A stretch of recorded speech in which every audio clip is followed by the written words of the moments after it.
வெளிய மழையா? மழைதே. நீ எங்க இருக்க? தான பாத்த என் மீன் குழம்பு வாசனை புடிச்சு வந்துட்டியோன்னு நினைச்சேன். உட்காரியா? ஓஹோ, சாப்பிடுறியா? ஆமா, மணக்க மணக்க மீன் குழம்பு வச்சிருக்கேன். ஏழப்பட்ட வீடுன்னு எதுவும் பார்க்காம ஒரு வாய் சாப்பிடியா? மீன் குழம்பா? இந்த காலத்து செய்திக்கு யார் ஒழுங்கா மீன் குழம்பு வைக்கிறாளுங்க? மீன் குழம்பு வைக்க சொன்னா கருவாட்டு குழம்பு வைக்கிறாளுங்க, கறி குழம்பு வைக்க சொன்னா உப்பு கண்ட குழம்பு வைக்கிறாளுங்க. நான் அதெல்லாம் சாப்பிடறதெல்லாம் விட்டுட்டேன். அடாடாடாடாடா, தேன்ல விழுந்த பலாப்பழ மாதிரி எல்லாம் தித்திப்பா இருக்கு.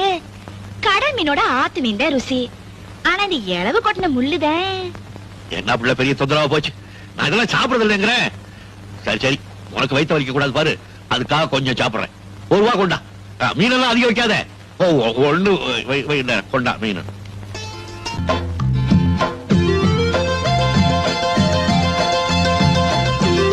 பரவாயில்ல, இன்னொரு மீன் போடு. அடு, நான் எனக்காக சாப்பிடுறேன். உனக்கு வவுத்து வலி வரக்கூடாது, அதுக்காக சாப்பிட போடு.